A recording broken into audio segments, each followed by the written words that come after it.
नमस्कार दोस्तों, junior added शिक्षक भर्ती शासनादेश पर मीटिंग, सीट वृद्धि निदेशालय से प्राप्त सूचना। तो जैसा कि कल की डेट में आप लोगों के द्वारा कई कमेंट आए हुए थे कि क्या मीटिंग हुई, जो यहाँ पर शासनादेश पर मीटिंग होने वाली थी, तो क्या डिसीज़न लिया गया और मीटिंग में सीट की जो संख्या में वृद्धि को लेकर, साथ ही साथ यहाँ पर जो शासनादेश है कब तक जारी होगा इसको लेकर। तो आप सभी को बता दें, कल की डेट में कोई मीटिंग हो नहीं पाई थी, लेकिन कार्य जो हैं वो हो रहे हैं। कुछ अभ्यर्थी अधिकारियों से मिले और उनसे मिलकर ये जानकारी मिली कि शासनादेश पर कार्य चल रहा है। काफ़ी यहाँ पर पेच था भर्ती में। आपकी भर्ती में सबसे बड़ा पेच जो है आरक्षण को लेकर था। जैसा कि आप सभी ने देखा, 69,000 शिक्षक भर्ती में जिस तरीके से आरक्षण का जो पेच रहा है, उस तरीके से यहाँ पर इस भर्ती में ना हो, इसको लेकर अधिकारी बिल्कुल जो है सजग थे। और विज्ञापन में कहीं पर ना ही सीटों की संख्या का जिक्र था, ना ही मेरिट किस प्रकार से बनेगी, विषयवार बनेगी या फिर कॉमन बनेगी, आरक्षण किस तरीके से लागू होगा, सब्जेक्ट कॉम्बिनेशन, तो इन सारी चीज़ों को लेकर कुछ भी वहाँ पर स्पष्टता नहीं थी। इसकी वजह से एक जो बड़ा पेच था भर्ती में, अधिकारियों के द्वारा कहा जा रहा है कि उसका निस्तारण तो हो गया है और किस तरीके से भर्ती होनी है इस पर कार्य चल रहा है। आपको शासनादेश जो है वो 20-22 के आसपास देखने को मिल सकता है। तो अभी भी लगभग सप्ताह भर का इंतज़ार आपका शेष है इस भर्ती में। सीट वृद्धि की संभावना है, लेकिन अभी अधिकारियों के द्वारा कुछ नहीं बताया गया है कितने पदों को लेकर। जैसा कि आपको पहले बताया गया था, लगभग 2800 के आसपास सीटें हो सकती हैं, लेकिन इसकी संभावना ही है। जब तक ऑफिशियल नोटिस नहीं आती है तब तक इंतज़ार ही करना पड़ेगा। निदेशालय से जानकारी के अनुसार सब कुछ ठीक है आपकी भर्ती में और जल्द ही शासनादेश सीट वृद्धि के साथ देखने को मिलेगा। सब्जेक्ट कॉम्बिनेशन को लेकर आपको पहले ही बताया गया था कि क्या चीज़ें हो सकती हैं, क्योंकि 6 to 8 की भर्ती है, तो सब्जेक्ट कॉम्बिनेशन यहाँ पर देखा जाएगा। भले ही नोटिफिकेशन में तो सीटों की संख्या का भी जिक्र नहीं है।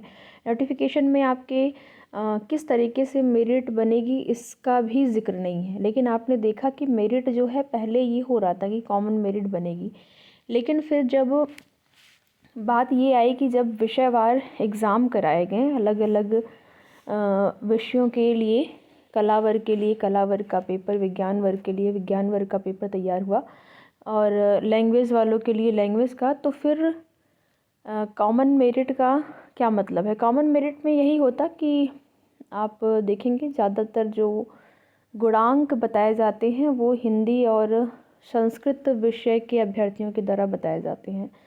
तो अगर कॉमन मेरिट बनी होती तो हिंदी और संस्कृत वाले अभ्यर्थियों का ही चयन होता, बाकी अभ्यर्थी वैसे ही रह जाते। इंग्लिश की कटाव तो या फिर इंग्लिश का गुणांक बहुत ही कम बताया गया था अभ्यर्थियों के द्वारा। तो यहाँ पर उसके बाद ये डिसाइड किया गया अधिकारियों के द्वारा कि मेरिट जो है वो आपकी विषयवार बनेगी और देखेंगे विषयवार आपको अलग अलग विषयों की सीटें कितनी हैं 1897 के सापेक्ष, वो भी आपको बताया गया है। चूँकि बिल्कुल वो ऑफिशियल डाटा नहीं है, लेकिन जानकारी जो मिली थी, और जब अधिकारियों से मुलाकात करने गए अभ्यर्थी तो अधिकारियों ने कुछ ज़िले की जो है सीटें भी बता दी थी कि इस ज़िले में कितनी सीटें हैं इस विषय की, तो इस तरीके से भी चीज़ें बताई गई थी। तो ये सारी चीज़ें तो क्लियर हो गई हैं कि सीटें कितनी रहने वाली हैं और अलग अलग विषयों की कितनी रहने वाली हैं, अलग अलग ज़िले में कितनी सीटें हैं, ये सारी चीज़ें क्लियर हैं। अब बस विस्तृत विज्ञापन आना बाकी है। विज्ञापन में सब कुछ बिल्कुल क्लियर हो जाएगा आपका। तो यहाँ पर लगभग सप्ताह भर से लेकर 10 दिन का आप मान के चलिए टाइम, इतना आपको इंतज़ार शेष करना है। बाकी आवेदन होंगे, सारे आपके डॉक्यूमेंट लगेंगे, तो उनको आप लोग व्यवस्थित कर लीजिए। जिनको भी 1% भी ये उम्मीद लग रही है अगर सीटों में वृद्धि होती है, तो आप मान के चलिए 72-73 के आसपास गुणांक, अगर सीटें नहीं बढ़ती हैं तो 75 के आसपास, 74-75 आप मान के चलिए अनरिजर्व कैटेगरी का। तो उस तरीके से आप लोग अपने जो आपके कम से कम अंक पत्र, प्रमाण पत्र, निवास, जाति, आरक्षित वर्ग के अंतर्गत अगर आप आते हैं तो इन सारी चीज़ों को आप लोग अपना व्यवस्थित कर लीजिए। बाकी देखेंगे यहाँ पर डेली न्यूज़पेपर के माध्यम से अन्य सूचनाएं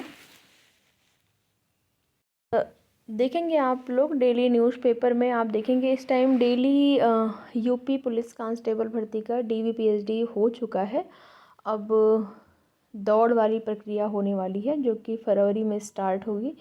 तो इसमें देखेंगे डेली कुछ न कुछ न्यूज़ देखने को मिल रहा है कि डीवीपीएसडी के दौरान किस तरीके से रिश्वत, धांधली, ये सारी चीज़ें देखने और सुनने को मिली।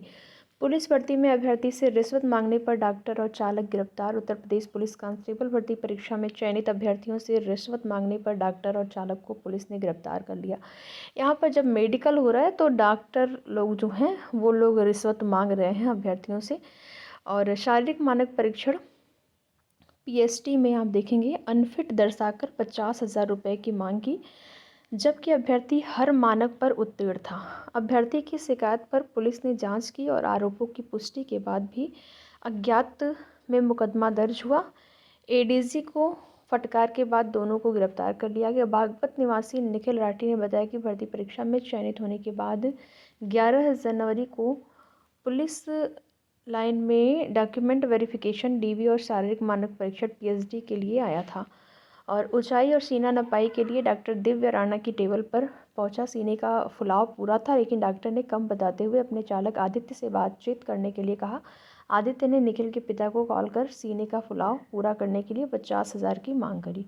उसके बाद छात्र ने भर्ती नोडल अफसर और एसपी यातायात राघवेंद्र मिश्र से इसकी शिकायत की। जांच में आरोपों की पुष्टि होने पर अज्ञात में मुकदमा दर्ज किया गया। मामला एडीजी डीके ठाकुर के संज्ञान में आया। उन्होंने पूरे मामले में तत्काल कार्रवाई के निर्देश दिए हैं। तब मुकदमे में भ्रष्टाचार निवारण अधिनियम की धारा बढ़ाकर विवेचना सीओ को सौंपी गई।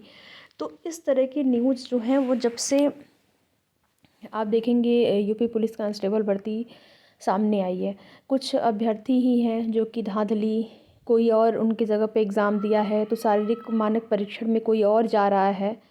आप देखेंगे अभी कल के न्यूज़पेपर में ये आया था कि एग्ज़ाम किसी और ने दिया या फिर एग्ज़ाम उसी अभ्यर्थी ने दिया और शारीरिक मानक परीक्षण में कोई और आ गया। तो इस तरीके की चीज़ें जो है इसमें इतनी व्यवस्थाएं, इतनी कड़ी व्यवस्थाएं होने के बाद भी हर परीक्षाओं में ये शिकायतें देखने और सुनने को मिल रही हैं।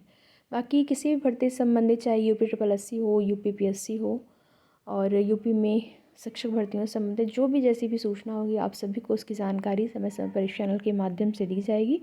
तो वो वीडियो में लास्ट तक बने रहने के लिए आप सभी का बहुत बहुत धन्यवाद।